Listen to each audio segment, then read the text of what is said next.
Hello students, I am Chandra Prakash Gyanchandani, CPG sir from Resonance Kota, and I am here to discuss the solutions of physics paper of JEE Mains Shift 2 of 27/1/2024. So let us start discussing the question number 13. In this question, what is given is a ring and a solid sphere of same mass and radius. Both have same mass and radius, and they are rolls down the same inclined plane. Inclined plane is also same. Find the ratio of their kinetic energies on reaching bottom, starting from rest from top. तो इनकी जो incline plane same है मतलब height same है, तो हम किसी भी बॉडी को रिलीज करें रेस्ट से, रोल करके आ रहे हैं, तो there will be no loss in energy, loss in mechanical energy. So loss in the potential energy will be equal to gain in the kinetic energy. What is asked is what is the gain in kinetic energy, because initial kinetic energy is 0. So whatever there is loss in potential energy भाई क्या बन जाएगा हमारा gain in kinetic energy. तो mechanical energy conservation principle से loss in potential energy will be equals to gain in kinetic energy. ये हमारा rotation chapter का क्वेश्चन है, लेकिन बहुत सिंपल क्वेश्चन जो है ये पूछा गया है मैकेनिकल एनर्जी कंजर्वेशन में. पता होना चाहिए कि रोलिंग में मैकेनिकल एनर्जी कंजर्व होती है, एनर्जी वेस्ट नहीं होती. तो लॉस इन पोटेंशियल एनर्जी है mg, चाहे कोई भी बॉडी हो, m मास की है, दोनों का मास आपको सेम दिया ही हुआ है. तो जो गेन इन काइनेटिक एनर्जी होगा final kinetic energy minus initial, और इनिशियल काइनेटिक एनर्जी 0 दे रखी है स्टार्टिंग फ्रॉम रेस्ट. तो फाइनल काइनेटिक एनर्जी क्या हो जाएगी mgh. अब ये तो डिपेंड ही नहीं कर रहा कि बॉडी के शेप कैसा है, क्योंकि इसमें कोई मोमेंट ऑफ इनर्शिया का फैक्टर तो आ ही नहीं रहा. तो ratio of the kinetic energy on reaching the bottom, ये हमारा क्या हो जाएगा 1:1, क्योंकि दोनों की काइनेटिक एनर्जी इक्वली आएगी, इक्वल मास इक्वल हाइट का फॉल हुआ है. तो बहुत ही सिंपल क्वेश्चन था, इसमें कोई मोमेंट ऑफ इनर्शिया का यूज़ नहीं करना. बच्चे कंफ्यूज हो के कई बार मोमेंट ऑफ इनर्शिया वगैरह लिख देते हैं, तो उसमें फिर गलत आंसर आ जाते हैं. चलिए let us see the next question.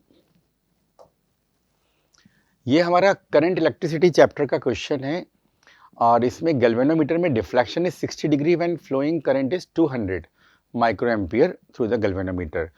Then when the deflection will be π/10, what will be the current. तो आप करंट में पढ़ते हैं कि NIAB is equal to C into theta.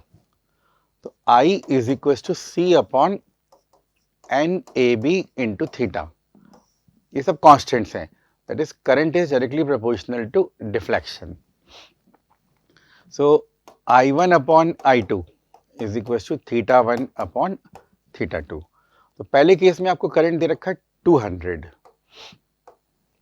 दूसरे केस में पूछा है, पहले केस में डिफ्लेक्शन है 60 डिग्री मतलब π/3, और दूसरे केस में है π/10 दैट इज 10/3. तो I2 आ गया हमारा 60 micro ampere.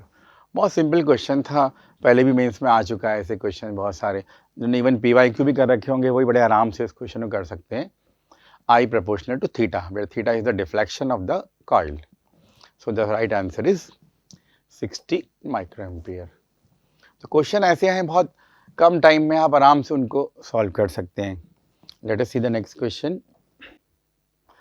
Let us discuss the next question, question number 15. ये हमारा मॉडर्न फिजिक्स चैप्टर में से लिया गया है, और इसमें हमें रेडिएशन प्रेशर निकालना है, और सरफेस कैसा है परफेक्टली एब्जॉर्बिंग, मतलब momentum of photon will become 0 after striking. Intensity दे रखी है, स्पीड ऑफ लाइट दे रखी है. तो एक फोटोन जो हमारा मोमेंटम लेकर आता है वो होता है h/λ. तो टोटल प्रेशर जो एक्सर्ट करेंगे ये एब्जॉर्बिंग फोटॉन्स, ये हो जाएगा हमारे पास force exerted per unit area, और फोर्स हो जाएगा number of photons striking per unit time into change in momentum of one photon. तो एब्जॉर्ब हो गया तो उसका फाइनल मोमेंटम 0 हो गया डिवाइडेड बाय A. और number of photons striking per second, ये होता है हमारा IA total power upon HC by lambda into H by lambda upon A। अगर वैक्यूम में चल रहा होता तो C लिखते, लेकिन ये किसी दूसरे मीडियम में चल रहा है जिसका रिफ्रैक्टिव इंडेक्स आपको 3 दे रखा है, तो हम C की जगह क्या लिख देंगे, C बाय म्यू। तो ये हमारा H बाय लैम्डा कैंसिल हो गया, A कैंसिल हो गया, तो ये बन गया I into mu upon C, that is 6 into 10 का power 6 into 3 divided by 3 into 10 का पावर 8, तो ये बन गया हमारा 0.06। So the right answer is 4th। बड़ा सिंपल क्वेश्चन है, आप जनरल थ्योरी में ही जो है इसको पढ़ते हैं कि perfectly absorbing, perfectly reflecting, partially absorbing, partially reflecting. तो काफ़ी बच्चों को तो वैसे फॉर्मूला याद ही होगा कि I by C is the pressure. C की जगह C बाई म्यू करना था क्योंकि दूसरे मीडियम में वेव चल रही है, तो इसलिए बस छोटा सा ध्यान रखना था म्यू का, बाकी otherwise it is a very simple question. देखते हैं अगला क्वेश्चन। अगला क्वेश्चन हमारा असर्शन रीजन है। इसमें क्या लिखा है कि rod is stretch by 2 equal forces from both sides. तो एक रॉड है, अगर इसको हम इक्वल फोर्सेस से स्ट्रेच करेंगे तो क्या होगा, इसकी लेंथ बढ़ जाएगी L से L प्लस डेल्टा है। अगर फोर्स को हटाया जाए तो रॉड अपनी ओरिजिनल शेप और साइज रिगेन कर लेगी। तो अगर हम फोर्स को हटा देंगे तो ऑटोमेटिकली एज्यूम करना है इसमें कि ये अपने इलास्टिक लिमिट के अंदर है, तो because of the elastic property अगर फोर्स को रिमूव करेंगे तो वापस ये रॉड अपने क्या हो जाएगी, नेचुरल लेंथ पे आ जाएगी। तो दोनों ठीक है, असर्शन भी सही है और रीजन भी सही है। Because of the elastic nature the rod regains its original shape and size. तो सिंपल क्वेश्चन है, आंसर भी इसका बहुत आसान है टिक करना।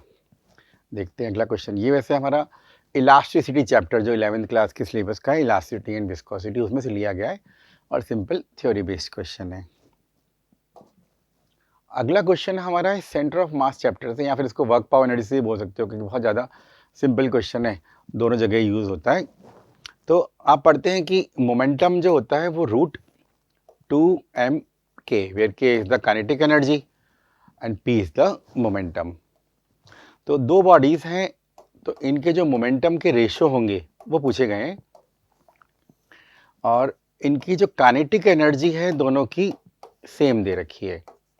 अगर डिफरेंट होती तो ये रेशियो आ जाता, लेकिन it is given that the two have same kinetic energy, it is simply the ratio of their masses. बहुत ज़्यादा ही इजी क्वेश्चन है, √4/5, क्योंकि इनके मासेस क्या दे रखे, 4 और 5। ये तो लगता है लगभग सब बच्चों ने से कर लिया होगा, बहुत ज़्यादा आसान क्वेश्चन है। Let us see the next question.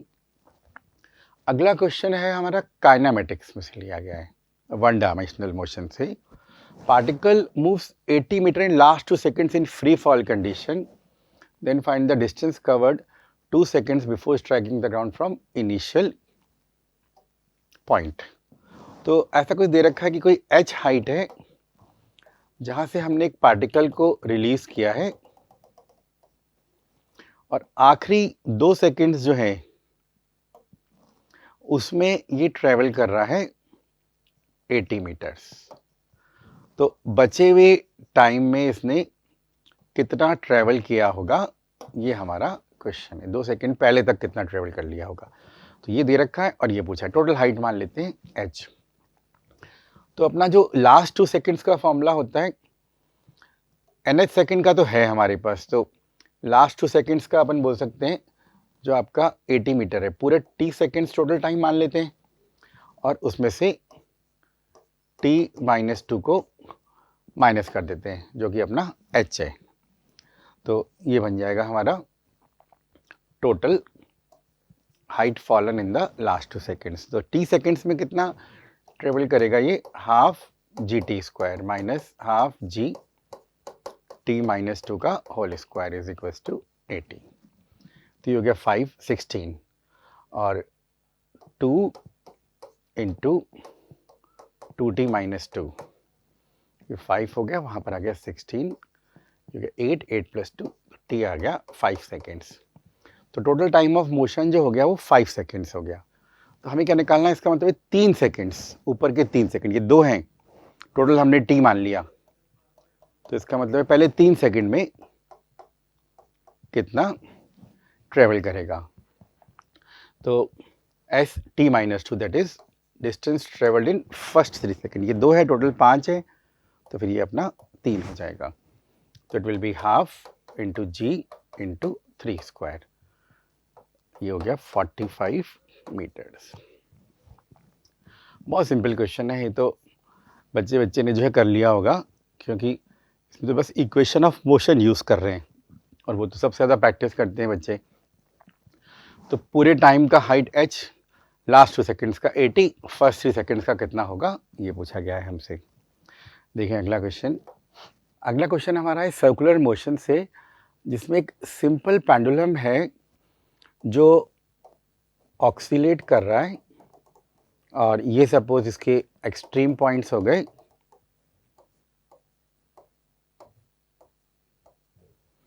जहाँ पर वेलोसिटी 0 होती है, और ये इसकी मीन पोजीशन जहाँ पर वेलोसिटी हम u मान लेते हैं, और ये हो गया इस पर mg फोर्स, और स्ट्रिंग का टेंशन हो जाएगा, ये एंगल भी θ0 हो जाएगा।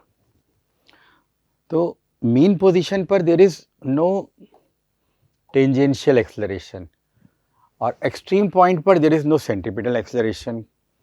तो एट मीन पोजीशन जो टोटल एक्सेलरेशन होगा वो सारा का सारा सेंट्रीपिटल होगा, और एट एक्सट्रीम पोजीशन जो एक्सेलरेशन होगा वो सारा का सारा टेंजेंशियल होगा। mg sin θ0 का कंपोनेंट आएगा, उससे एक्सेलरेशन मिल जाएगा हमें g sin θ0, और दोनों बराबर दे रखे हैं हमें, मतलब कि u²/L बराबर g sin θ0।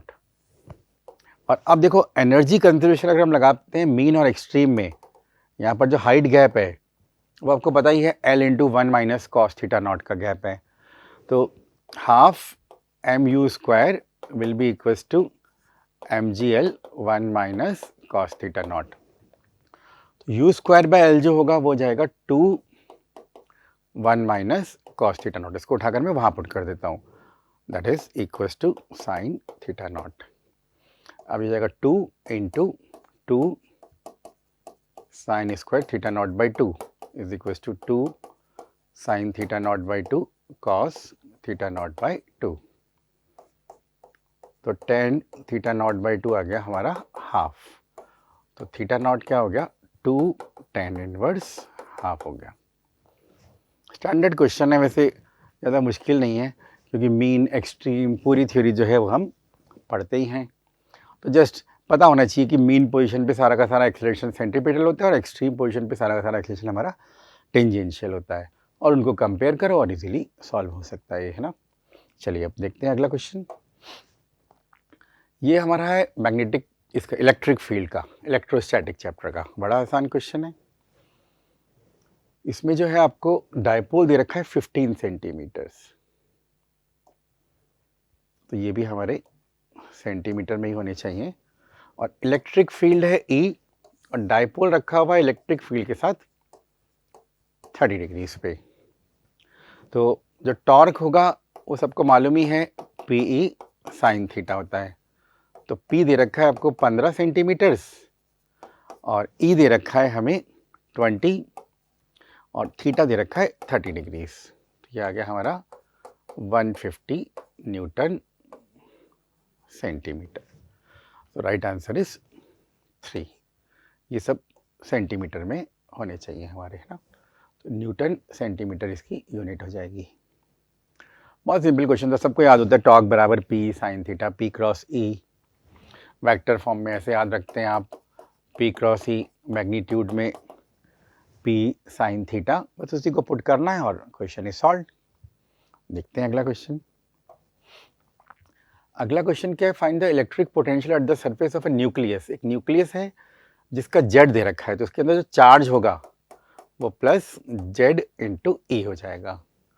तो इसकी रेडियस है इसका R, तो सरफेस पर पोटेंशियल क्या होगा, तो पोटेंशियल क्या होता है हमारा K Q upon R, 9 into 10⁻9 into Z E charge है इसका 50, और ई कितना होता है 1.6 इंटू 10⁻−19। ये भी इलेक्ट्रोस्टैटिक्स का क्वेश्चन है और बहुत ज़्यादा ही सिंपल क्वेश्चन था।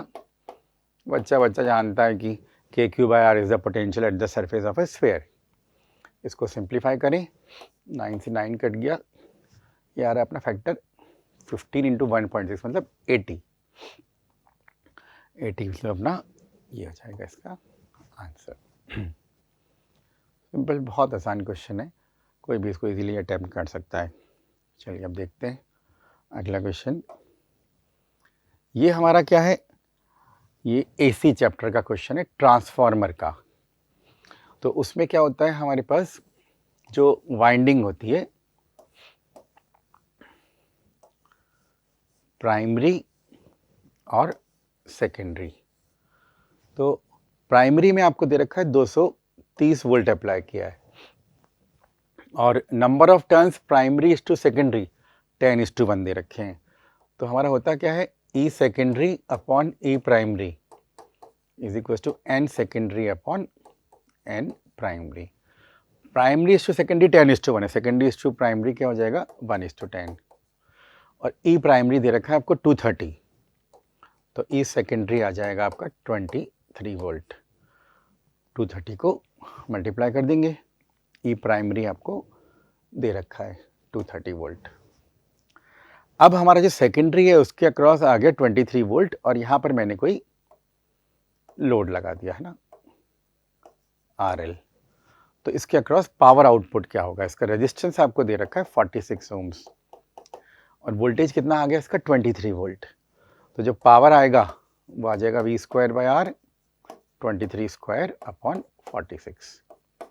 तो 23 इंटू 23 ये आ गया 23/2, दैट इज 11.5 वाट्स। ये जाएगा इसका आंसर 11.5 वाट्स। चलिए देखते हैं अगला क्वेश्चन। ये तो बहुत आसान क्वेश्चन था, सबको याद रहता है ये फॉर्मूला, है तो स्कूल में बच्चा पढ़ लेता है, secondary upon primary. Even school की बोर्ड्स की बुक्स में भी फॉर्मूला दिया हुआ होता है।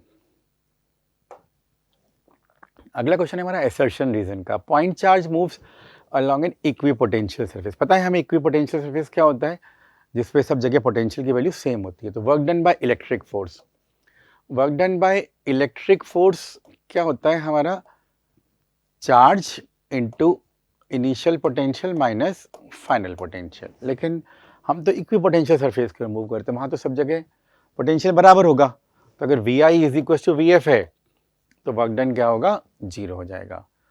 तो इलेक्ट्रिक इक्विपोटेंशियल सरफेस में हर पॉइंट का पोटेंशियल क्या होता है, सेम होता है। तो अगर मैं किसी चार्ज को यहाँ से यहाँ मूव करूँगा तो मुझे कोई वर्क नहीं करना पड़ेगा, इलेक्ट्रिक फील्ड को भी कोई वर्क नहीं करना पड़ेगा। और जो है इलेक्ट्रिक फील्ड लाइन्स हमें पता ही है कि वो हमेशा सरफेस को 90 डिग्री पे कट करती हैं, इधर जा रही हूँ या उधर जा रही हूँ। Electric field lines always cut the equipotential surfaces at 90 degree. तो ये दोनों स्टेटमेंट ही सही है, assertion and reason both are true. चलिए देखते हैं अगला question. A close organ pipe has length 150 centimetre and open organ pipe has length 350, both are in fundamental mode. तो फंडामेंटल मोड में क्लोज पाइप का जो फ्रीक्वेंसी होती है वो होती है हमारी V/4L और ओपन की होती है V/2L। सबको याद है फॉर्मूला। और इनका फ्रीक्वेंसी डिफरेंस जो है इसको हम बीट फ्रीक्वेंसी बोलते हैं ना, डिफरेंस इन द फ्रीक्वेंसी, वो आपको 7 हर्ट्ज दे रखा है। तो पता नहीं है कि कौन ज़्यादा कौन कम है। लेंथ हमें दे रखी है, एक की है 350 और एक की है 150। क्लोज की जो है वो 150 है, तो इसका मतलब है ये तो हो जाएगा V/150 into 4 that is 600, metre में कन्वर्ट किया 6, और ये हो जाएगा अपना V/7, 350 का डबल 0.35 इंटू 2 मीटर में कन्वर्ट कर देते हैं इसको, is equal to 7। But I think V/6 ज़्यादा है, तो मॉड ओपन करेंगे तो V/6 minus V/7 is equal to 7। तो v आ गया हमारा 7 × 7 × 6, तो ये आ गया हमारा 49 × 6, 50 × 6 होता 300, उसमें से 6 माइनस कर दिया 294। बहुत सिंपल क्वेश्चन था ये तो, 294 मीटर पर सेकेंड। इसको भी याद है क्लोज और ओपन के फ्रीक्वेंसी के फॉर्मूले, फंडामेंटल का भी याद है, तो भी वो इजीली क्वेश्चन कर सकता है। बीट फ्रीक्वेंसी 7 है तो क्या होगा, बड़ी फ्रीक्वेंसी माइनस छोटी फ्रीक्वेंसी, तो मॉड लगा के चेक कर लो कौन सी बड़ी कौन सी छोटी आ रही है, उसके हिसाब से आप डिफरेंस देख लो। तो काफ़ी इजी क्वेश्चन है, हमारा 11th का जो साउंड वेव्स चैप्टर है उसमें से इस क्वेश्चन को लिया गया है। तो this was also an easy question. Let us wind up.